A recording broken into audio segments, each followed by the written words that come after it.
Welcome to another Airbrush Asylum video. In this video tutorial I'm going to show you how I airbrushed these skulls within smoke flames on the side of a Harley Tank. And if you haven't already, check out the other video showcasing the other side of this tank. So this is a request from our viewers to showcase this side. So let's get into this tutorial right now.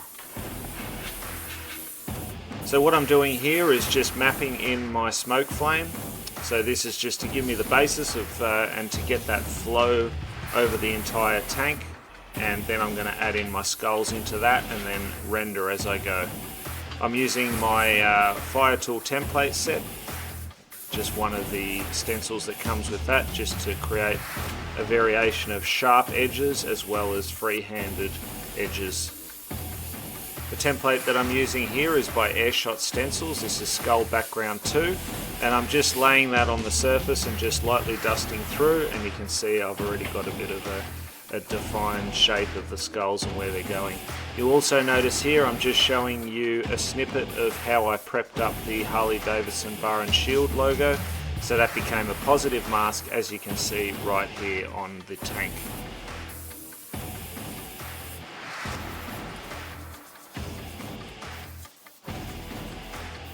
Now the Harley Tank has previously been prepped and wet sanded, and then I used a degreaser just to clean it, like a wax and grease remover, as well as a water-based prep sol just to totally make sure the surface was clean before I airbrushed over the top of it.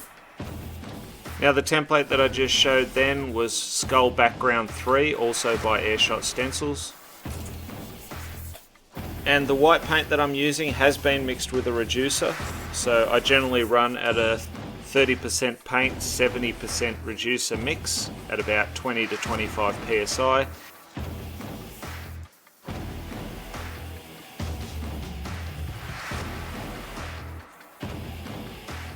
Now you don't need to exactly follow my ratio, so that it is going to be harder for someone who's just starting out with the airbrush to work with that 30 to 70 mix. So whatever works best for you, just go with that. I know a lot of people also don't thin their paint. That's fine too. If you're happy to paint like that, that's totally fine if that works for you. Now the template that I just used then was the Dispersion snap template. I used some of the stippling effect there to create texture within the skull for this white underpainting. So you can see the white that I'm using that to just build that base for the skulls. Now again, back to that texture template, just to further add the pitting within the skull and start to build that texture in the underpainting. You'll notice that I've moved the template as I sprayed through to create those sort of motion blurs. So you can either lift it up from the surface and spray through it and I move it as I'm doing so, or you can lay it flat and spray through, and then you're going to get different effects. So just play around with it. And again, doesn't have to be this particular template, you can use any texture template. And one of the smaller skulls here, so not a lot to do with that underpainting, a lot easier to render.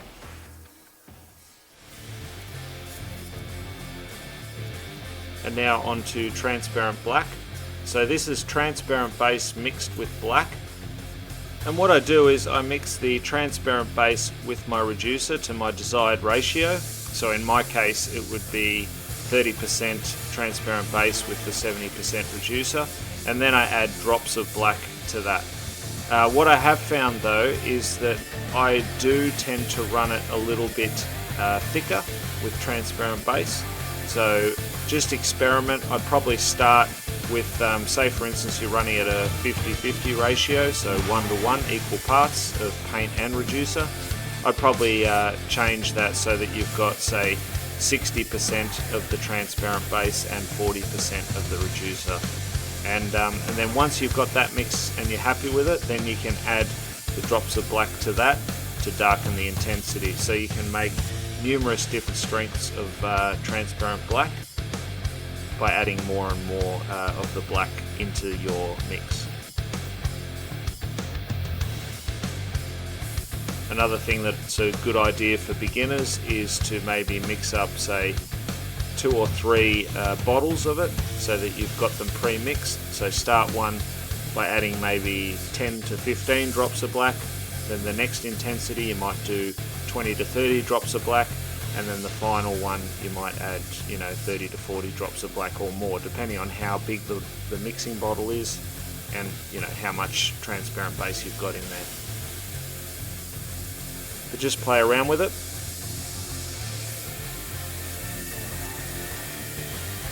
So you also notice that I'm working a lot sharper now, so taking my time, up nice and close, pulling back only a little bit on that trigger finger and moving that airbrush as I'm doing so that I don't get any heavier sections with the risk of possibly creating a run.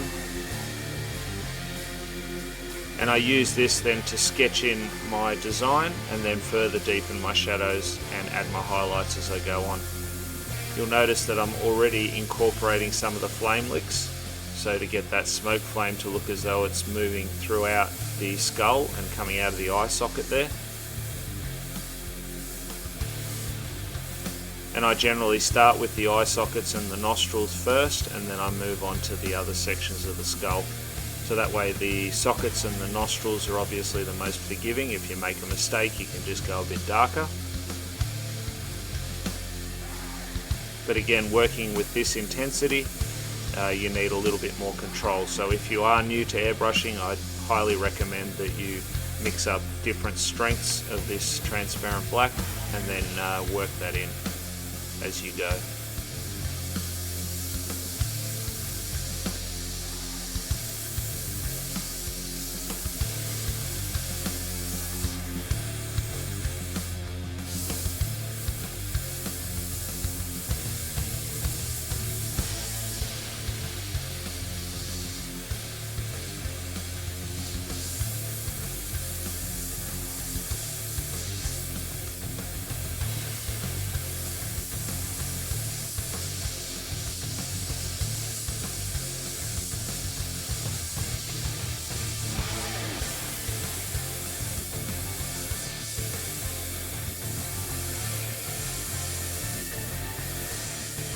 Adding in the texturing freehand as well as some cracks.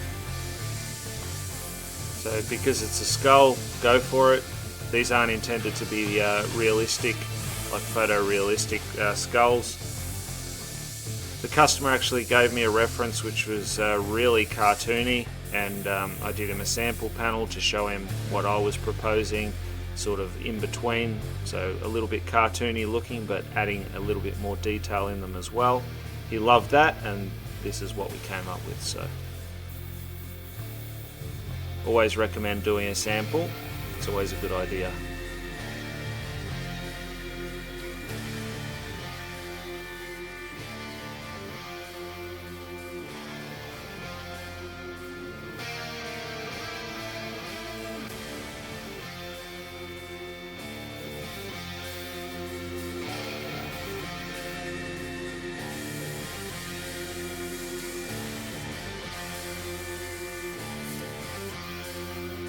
Okay, so moving on to white now, adding some more texture, so again building it up.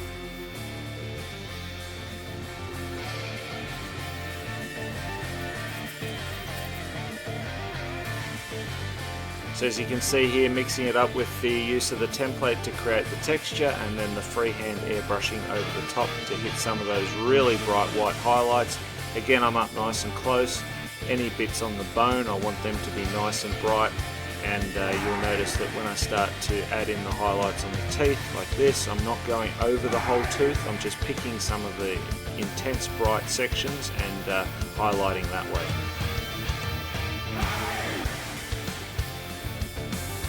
And you can see how that vinyl HD logo protects the base color, and I can just work straight over the top.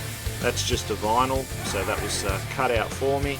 It's a low tack Hexus vinyl, the one that I used on here.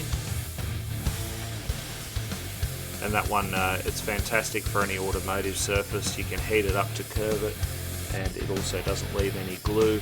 You can even use urethane based paints on or around it, and it's not going to damage it or lift up. Plus you can leave it on for a few days and the edges are going to stay flat to the surface. They're not going to curl up on you or anything like that, which is always handy. I'm adding some of those highlights into some of the smoke flame to show where they're coming out and creating that particular smoke flame lick. And moving on to the next skull now with that transparent black and repeating the steps.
And coming in with the white highlights again now, starting with the texturing.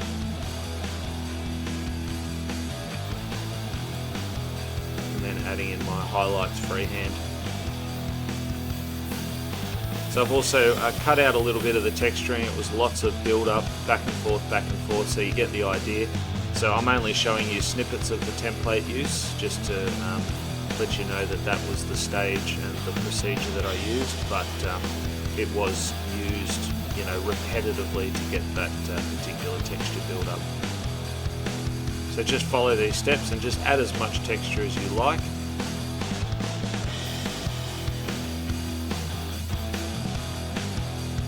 So for anyone that's watching one of our videos for the first time, welcome. For all of our regular viewers, welcome back. I do hope that you're enjoying this video so far. If you are, give it the thumbs up, share it out, and let's build this airbrushing community together. And if you haven't already, consider subscribing. Tap on that bell icon and that'll notify you every time I put out new content. So starting off on one of the smaller skulls there with the transparent black. Again, same procedure. So just repeat the steps. And as I mentioned earlier, there is another video showcasing the other side of this Harley Tank.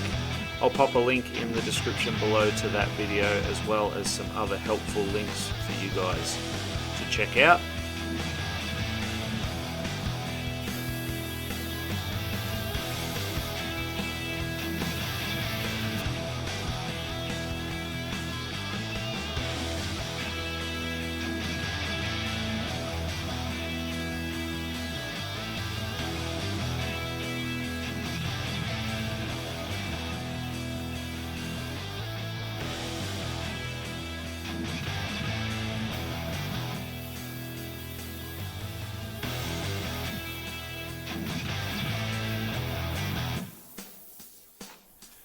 And coming in with the white highlights again, starting with the texturing and then moving on to the freehand. Now the good thing about wearing a glove on the other hand, which you're not holding the airbrush in, is that you can use that to rest up on the surface. And especially with anything automotive, you want to make sure that you do wear gloves, because you don't want to contaminate the surface potentially by the oil from your skin. So that's why I wear a glove, but like I said, then it allows you to rest up on the surface, which makes it extremely useful when you're doing very, very fine detail on something this small. And moving on to another one of the little skulls now, and starting to render that one with the transparent black, again starting with the pitting and the texturing, and now hitting freehand detailing in there with that transparent black. So you can see how messy it is to start off with. The underpainting I usually keep very loose. I don't sort of put heaps of detail in that. That's essentially my sketch, and then I bring in my detail as I go along.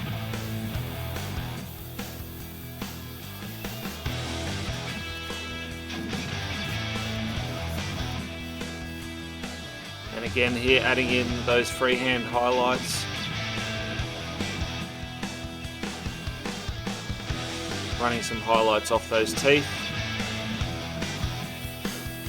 And merging that in with the smoke flame surrounding the skull.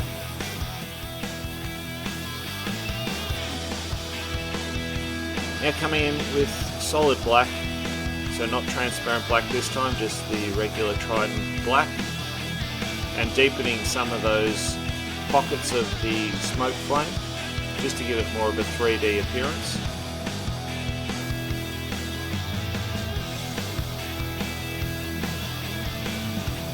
And I've also run some of that black in the skulls as well, just in some of those darker, deeper shadows.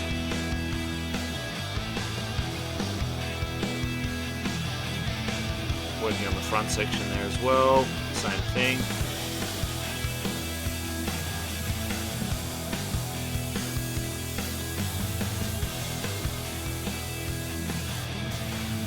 Okay, so now that I've cleaned up using that black, I'm coming in with the highlights again and just fixing up some of those layers of the flame and just brightening up a couple of bits and pieces just to give it a bit more depth.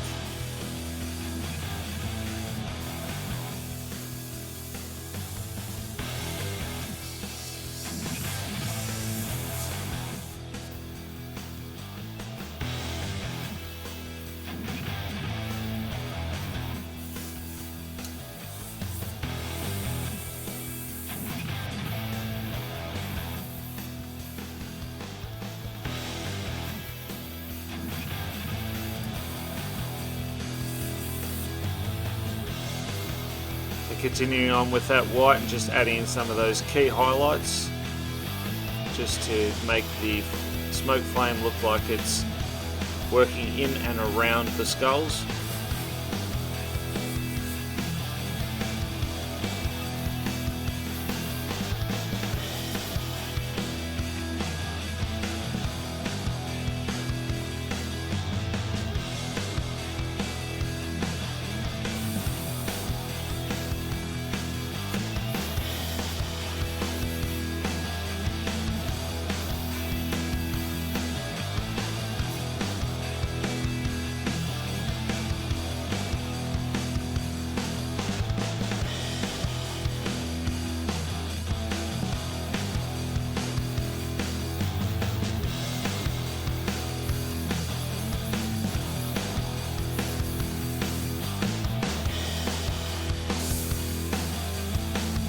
Showing you quickly with that black how I just clean up some of those edges. You can see how the texture is sitting over some of the dark spots there, and by using that black to deepen those shadows, it all ties in nicely and cleans up that detail within the skull.